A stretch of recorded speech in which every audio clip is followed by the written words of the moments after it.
Kung ano pang nasabi ni Ellen, hindi tama.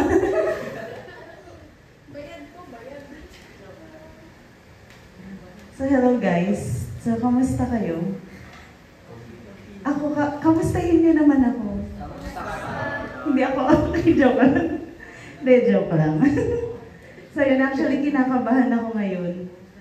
Kasi, yun, basta kinakabahan ako. So, wait lang. So yun, congratulations pala sa lahat ng mga newly graduates natin.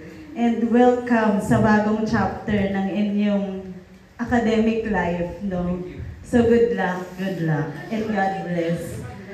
So congrats din sa mga kahit hindi na-graduate, pero natapos nila yung school year. So another step to para ma-achieve yung dreams na gusto nyo. So alam ko, start na ng bakasyon nyo. Sana all. Sana all may bakasyon, no?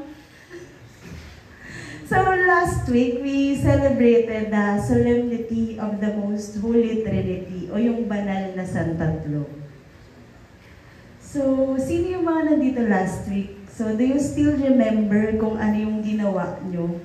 Na ginawang dynamic nyo ni Ate Leng? Yung, ano ulit yun?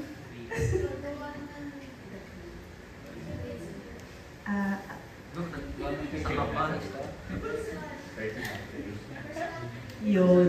So, gumawa kayo ng personal creed nyo. Nilagay nyo doon kung ano yung mga bagay na pinaniniwalaan nyo, no?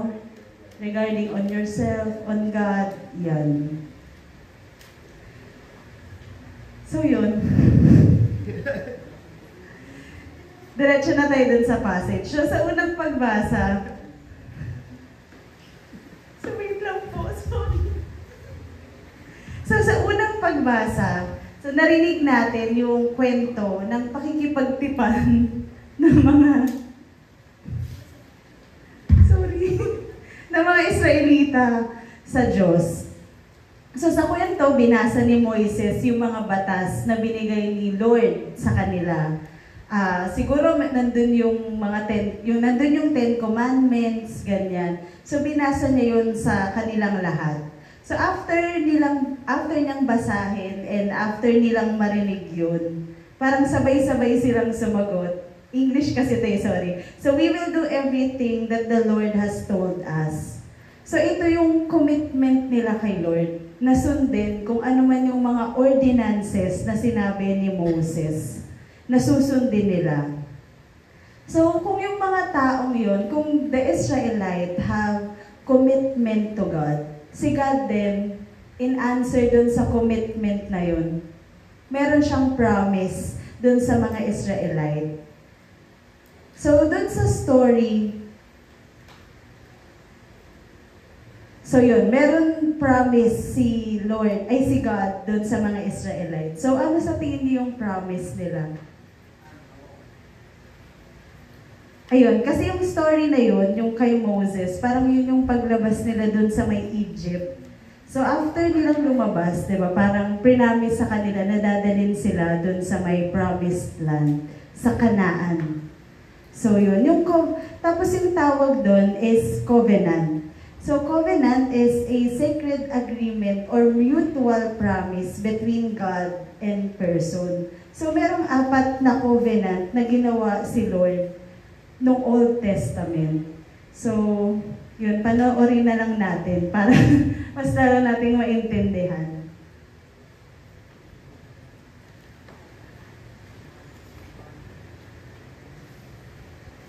If you've been around Christians, you've probably heard of the idea of having a personal relationship with God, which could mean different things in the Bible, like having God as a friend, or your father, or maybe your teacher. But there's one particular way that the Bible talks about this relationship that you find all over. But strangely, we don't talk about it that much. And that's the idea of a partnership with God. A partnership like working alongside someone to accomplish a goal together. Right, and this is actually what you see at the beginning of the Bible. God creates this good world full of all of this potential. And then God appoints these unique creatures, humans, as his partners in bringing more and more goodness out of all that potential. But the humans don't want to partner with God.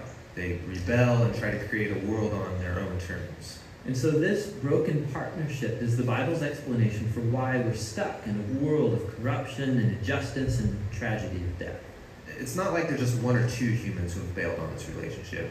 In the story of the Bible, everyone has abandoned the partnership with God. So what God does is select a smaller group of people out of the many, and he makes a new partnership with them called a covenant. And in a covenant, God makes promises, and then in exchange asks his partner to fulfill certain commitments. And the purpose of all of this is to somehow use this covenant relationship to renew his partnership with everybody else. Now, there are actually 4 times in the Old Testament that we're told God initiates a covenant relationship with Noah, Abraham, the nation of Israel, and King David. And it's through these that God is forming a covenant family into which all people will eventually be invited. So let's see how these work. The first one is with Noah. So in this story, God has just brought the flood to cleanse the world of humanity's corruption, and Noah and his family are the only ones left. And so God makes a covenant with Noah, saying, listen, I know that humans will continue to be evil, but despite that, I'm not going to destroy it like this again. Instead, the earth will be this reliable place for us to work together. Great. So what does Noah have to do? Nothing. And that's what's so interesting about this first covenant, is that God is promising to be faithful, even though he knows humans won't be. The next time we see God make a covenant is with a man named Abraham. God chooses him, promises to bless him, give him a large family, lots of land where they can flourish. And in return, God asks Abraham to trust him and train up his family to do what is right and just. And the whole reason for this covenant is that God says that somehow he's going to bring his blessing to all families of the world through this one family. So that's Abraham. The next time we see God make a covenant is when Abraham's family grows into the tribe of Israel. And this covenant is with the whole tribe. God asks them to obey a set of laws, which are these guidelines for living well as a community of God's partners. And if they do this, then God promises to bless them and that they will become a people who then represent him to the rest of humanity. That's the covenant with Israel. The last covenant is with King David. Yeah, the tribe of Israel has become this large nation, ruled by David. And God asked David and his descendants to partner with him by leading Israel in obeying the laws and doing what is right and just. And God promises that one day, one of David's sons will come and extend God's kingdom of peace and blessing over all the nations. So those are the 4 covenants that God makes in order to restore his partnership with the whole world. But here's what happens. Israel breaks the covenant. They worship other gods, they allow horrible injustice, and so they lose their land and are forced off into exile. So it seems hopeless. But during this time, Israel's prophets talked about a day when God would restore these covenants in spite of Israel's failure, somehow. Yeah, they called it the New Covenant. And this is actually what's so interesting about Jesus, is that he's introduced into this story as the one who fulfills all of these covenant relationships. We're told that he's from the family of Abraham, and so he will bring the blessings of that family to the whole world. We're told that he's the faithful Israelite who is able to truly obey the law. And we're told that he's the king from the line of David. And so he goes about extending God's kingdom of justice and peace to all. And that's really remarkable for one guy. Yeah, and what it highlights is perhaps the most surprising claim of all made about this man. That Jesus is no mere human, but rather God become human. And God did this in order to be that faithful covenant partner that we are all made to be, but have failed to be. And so through Jesus, God has opened up a way for anyone to be in a renewed partnership with him. So Jesus calls people to follow him and become part of this new covenant family. And despite their failures, Jesus is committed to making them into partners who are becoming more and more faithful. The story of the Bible ends with a vision of a fully renewed world, full of goodness and peace. And there's this renewed humanity there, partnering together with God to expand the goodness of his creation. And so the end of the Bible story is really a new beginning.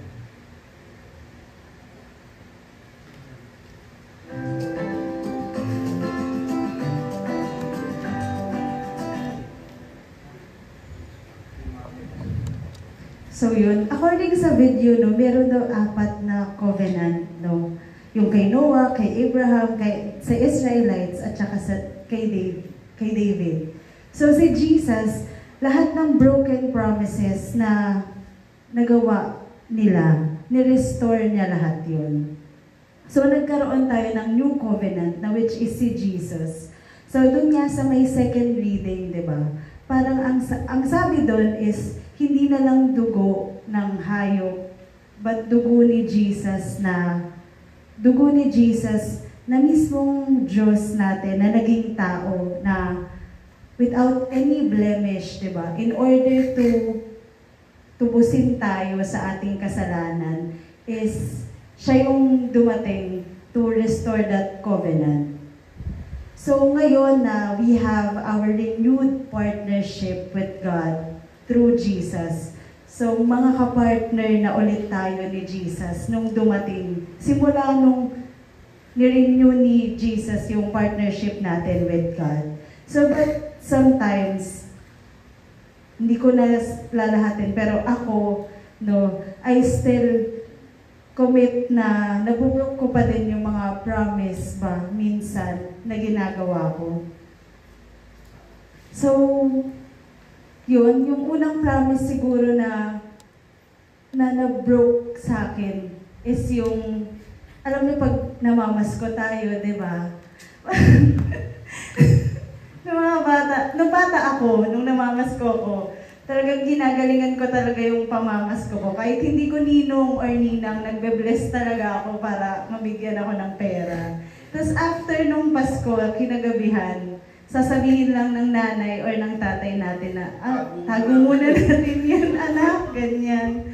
Tapos tago muna natin yan, bukas ibibigay ko din sa'yo. No, kinabukasan, kinukuha ko na, ganyan. Wala na. Parang yun. Yun yung mga promises na talagang nabobroke sa atin, no?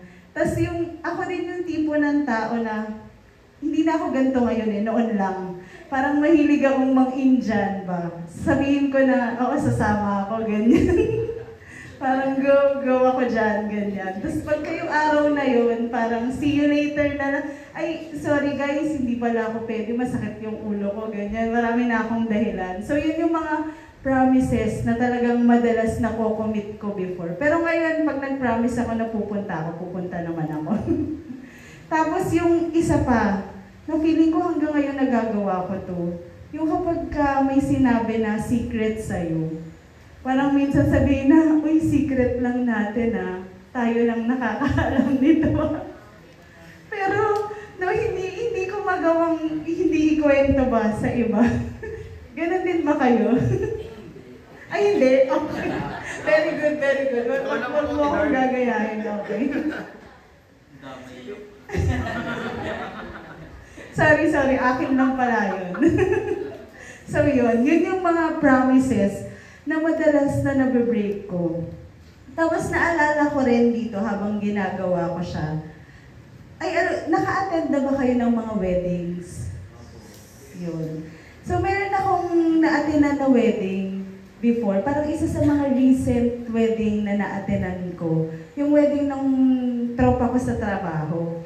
So siya, yung lalaki yung friend ko So siya, parang maton-maton siya, ganyan. Tapos talagang hindi ko talaga ma-imagine na iiyak siya dun sa wedding niya. So nung nandun kami sa may wedding niya, sinasabi niya yung wedding vows niya dun sa may asawa niya.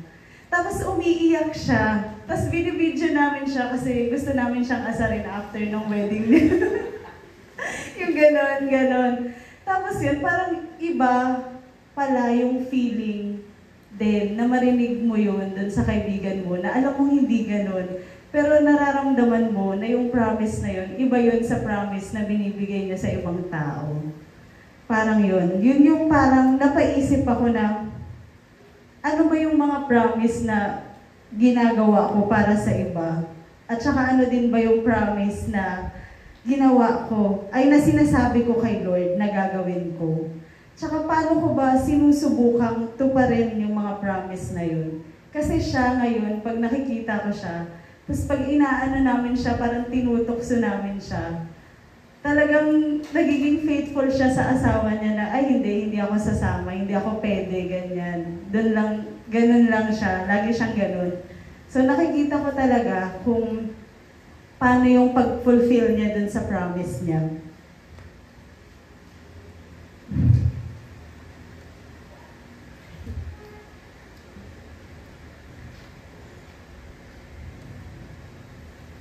So yun nga.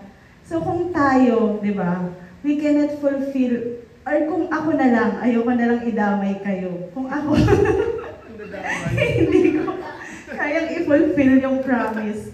Kasi marupok ako, ganyan, or natitempt ako na talagang gawin kung ano man yung pinangako ko. But with the help of God, di ba? By the help of an example of Jesus, alam kong kaya natin na we can be faithful partners of God. So I remember the song, yung kaninang song na Promise. Parang I imagine God telling me, or kinakanta niya sa akin yung kanta na yun yung mga promise na binibigay niya sa akin ngayon. Yung iba doon kasi parang pang mag-asawa, di ba? Yun.